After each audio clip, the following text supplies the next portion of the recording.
a previous webinar called Creating Empathetic Connections, a wellness webinar surrounding trauma-informed yoga. The webinar is an interview with the Director of Projects for Prison Yoga Project in San Diego. His name is Bill Brown. Before I begin the webinar, I'd like to point out a few housekeeping tips for you guys. You'll notice in the top right-hand corner of your YouTube screen, there's an eye with a circle around it. If you click on that eye, it will give you the option of engaging in a short poll that we've created for this webinar. There is a link to the Tech Cafe site, as well as the option to donate directly to NAMI San Diego. Alright, without further ado, here is the continuation and the finale of our interview with the trauma-informed yoga instructor, Bill Brown.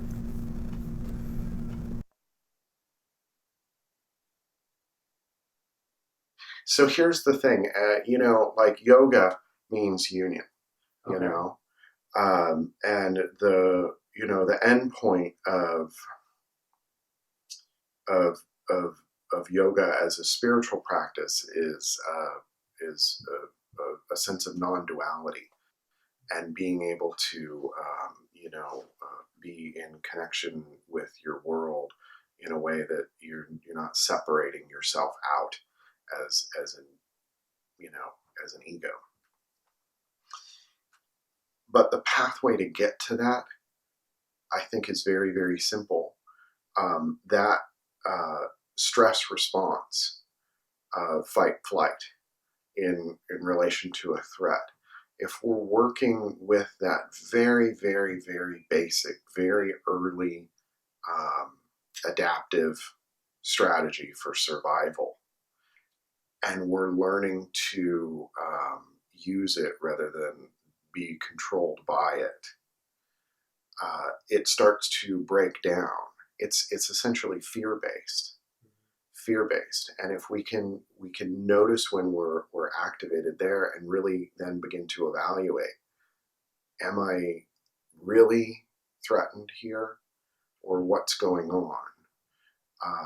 As we start to unfold that and let go of more and more things that cause us to react in a fearful way, the closer we become to other people in our lives.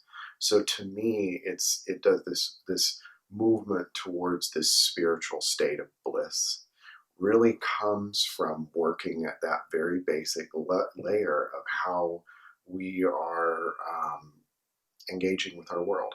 Are we engaging with our world from a position of fear? Because that creates separation. And if we can control that very natural strategy and let us, we can start to break down the separation between ourselves and others. And that's what leads us into more of a spiritual feeling, a feeling of connection, a feeling of being a part of something. And that's exactly, I feel like, what you are doing with the Prison Yoga Project. It's kind of breaking down those barriers to create those connections. Yeah, and you feel that in the class. You feel that in the class when, a lot of people think of prison or of jail as this very scary, frightening, threatening place. And it can definitely, you can feel some energy in the air, particularly in prison. But more often than not, what I'm seeing are guys that are helping one another. And that was one of the things that really stood out when I first went in. I remember, seeing guys go, there are, at Donovan State Prison in particular, there are a lot of guys that are in wheelchairs.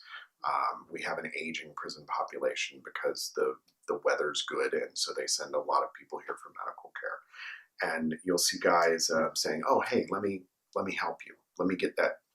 So he'll put his stuff in the other guy's lap, and then he'll push the chair over to culinary or back to the housing unit or wherever.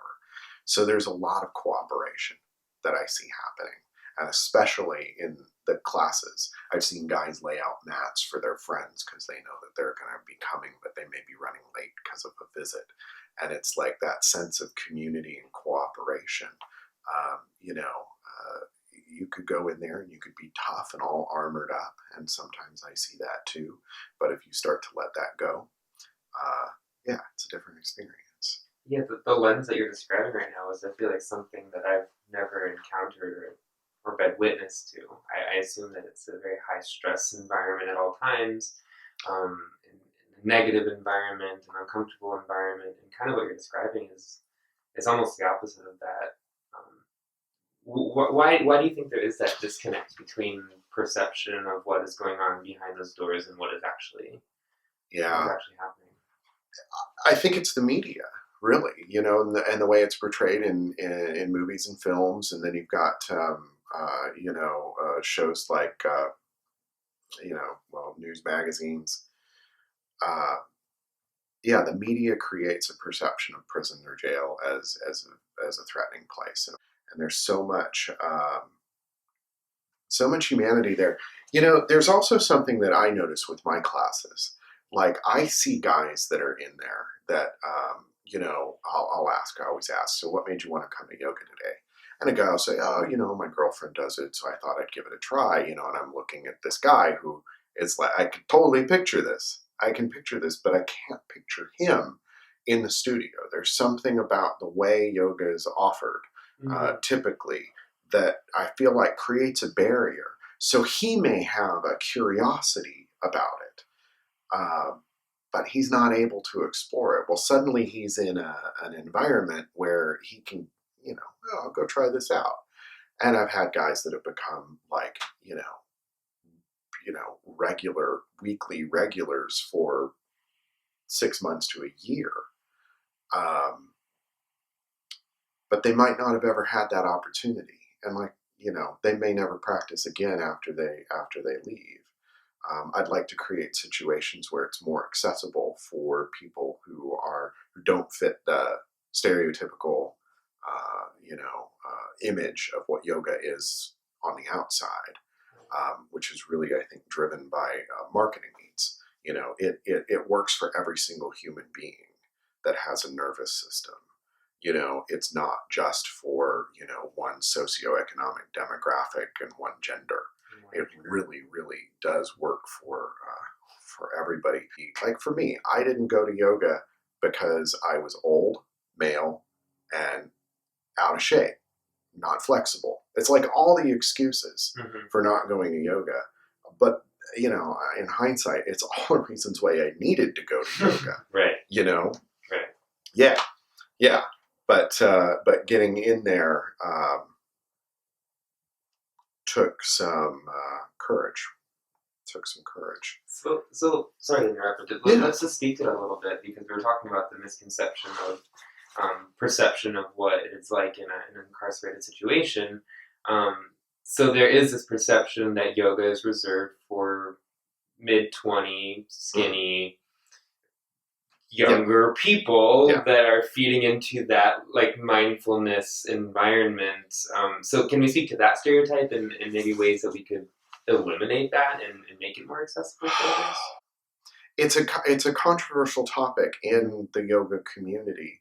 Making yoga more accessible for people of any gender or sexual orientation, any race, and any body type, and any age. Because what made yoga so popular, um, it was packaged and marketed to a demographic, and I think to help to start to unwind that is creating alternative venues for it to happen in. Uh, and also, I think changing an understanding of the intention.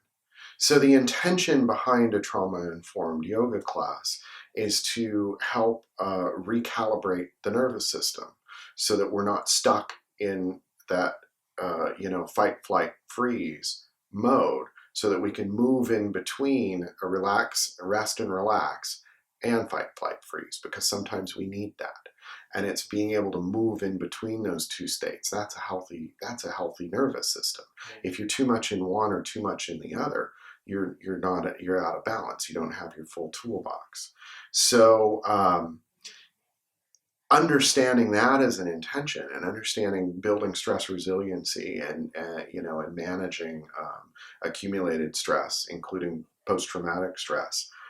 If you approach yoga in that sense, then it opens it up, I think, for a much broader um, audience.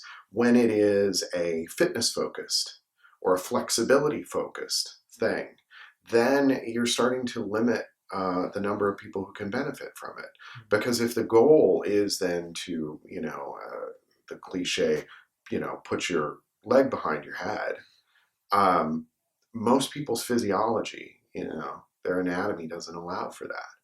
But if the goal is to be able to, engage a challenging pose and hold that up to the point where, you decide not to, and then to relax and let that, engagement go, every single person on this planet can do that, can practice that kind of a practice.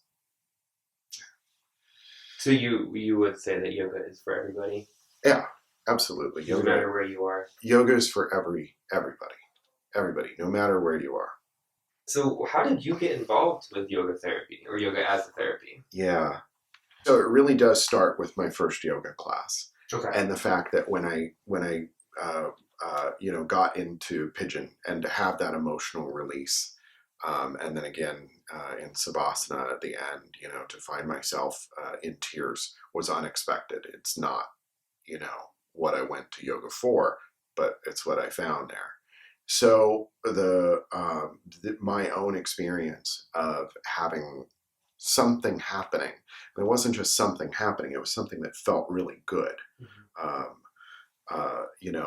A release of an emotional energy that I'd been carrying for decades, and that had been influencing my behavior.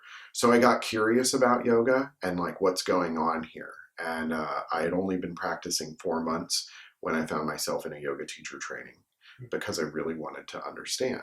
And in that yoga teacher training, I ran into James Fox, who's the Prison Yoga Project founder. Okay.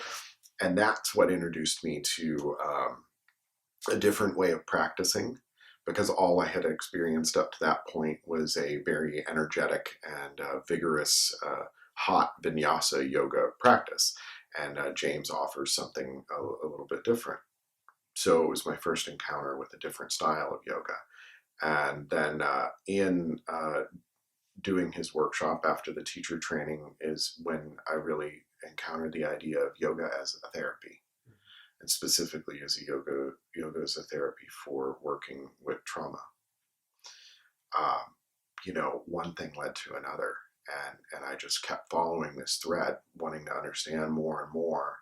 And then, getting into my yoga therapy training with Phoenix Rising, and having that experience where I was able to recover a memory that had been suppressed for decades, and relive an experience that I knew intellectually had happened, but had never dealt with on an emotional level, on a physical level, really, because it was my body holding on to the memory, and to have that release, and everything shifted after that. Already I was beginning to unwind some of the anger that was underlying, or that was present in my life. But then to have that very deep release, I had formulated a story around it, around the accident and the complications, which was God doesn't love me, and living from that place. That's profound spiritual disconnection. And then to be able to access that part of my body that was holding on to the hurt, and let that go, gave me a pathway back to feeling connected again spiritually, knowing, that that's not the case. I wouldn't use the term God doesn't love me, or the now I feel like God loves me. But I had separated myself out from my community. I lived a very isolated life. And if you know me now, you know that I spend a lot of time at the local coffee shop, and I have dozens and dozens of friends. And I know, that I can go out there and feel loved, and feel like a part of something. And to me, that is what, spirituality really is, being connected in that way. And I feel like that's what you're providing to these individuals that may feel like society has given up on them. You're bringing in this kind of light and this attention, and also this vehicle for them to be able to live their life in a different way, or approach life in a different way, maybe. Yeah. The the yoga is important, but as important as the yoga is being there, Right. like for those guys in prison and jail. And I say guys because I only teach to men, but we've got teachers that work in women's facilities as well. To be there for them, to show up. Just this week, um, getting the class started takes some time. Takes some time to build up the trust, um, and demonstrate that you're going to be there. This uh, this past week, I was talking with a couple of guys who showed up early to class, and I said, something. When they used to call out yoga on the loudspeaker, I'd always have this little moment of panic where I thought, nobody's going to come. Nobody's going to come today. And I said, and today, when they called out yoga on the loudspeaker, I looked and you guys were already walking across the yard. And one of the guys said to me, he's like, something? He goes, I know what time you're going to show up. And I wait at the door and I look out the window to see if you're going to come there. And he goes, every day you come, every time you say you're going to come. And it's like, yeah. And that, just the being there is a part. I mean, it's not really separate. People think of this yoga as, this physical practice, or maybe in a broader sense, they know something about breathing and stretching. Like when they sanitize yoga to bring it into schools, they call it breathing and stretching exercises, right? Mm-hmm. So, so people have this conception about it, but there's the yoga of connection, right? And that's what I feel like Prison Yoga Project. We stress that. It's like you showing up authentically as yourself. That creates an environment that allows for healing. The exercises and the breathing, that's all on top of that. The mindfulness, that's on top of an empathetic connection, a loving presence. Not wishing things were different than they are, but accepting things as they are is the pathway to let go of suffering or discontentment in life. And these are very Buddhist lessons for me. I take a very Buddhist approach to the yoga practice that I've got. It's not about a guided visualization of being in a meadow and everything's, blissful. That can be very relaxing, but ultimately to be able to go inward into your body and notice where it's holding on to tension, and then breathe with that and release that tension, is going to help to have you feel more grounded all the time, even when you're not imagining that you're someplace pleasant. Mm-hmm. So you can be in the midst of an unpleasant situation, but still able to feel at home. I do work with Prison Yoga Project, and I teach trauma-informed yoga, which is about recalibrating the nervous system, as I've said. But then I also do my one-on-one yoga therapy, where I'm working more intimately with a person, And it's a different experience because with like yoga as, doing yogic exercises, we're working in a bottom up way. So we're using the body, we're using the breath as a way of working with our mental and emotional state. So if I'm feeling anxious, I can take long exhalations. I can, lean forward and bring my head below my heart. Um, you know, uh, I can do things with my body to change how I'm feeling. With Phoenix Rising Yoga Therapy, there's another approach. And what we're doing is we're using mindfulness as a top down way of examining what's happening in the body as a means of coming closer to the truth of the moment. So I have my example of, being in a pose where the practitioner is supporting me by using traction on my leg, and I'm able to notice that I'm assisting her to hold my leg up. And then in the softening of that assisting is where the memory that was being held releases, right?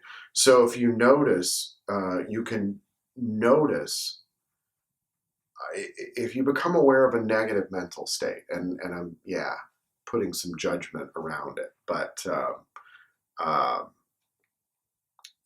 maybe some negative self-talk or worry about the state of the world, and you notice that state, you can go in your body, and often you're going to find some place in your body, like solar plexus, where you're holding, or maybe you've stopped breathing altogether, or you find that your fist is clenched, or your leg is tapping, or your jaw, right? For me, uh, uh, oftentimes if I find myself in a state of anxiety, I'll notice that I'm clenching my jaw, and then it's a matter of softening that a little bit.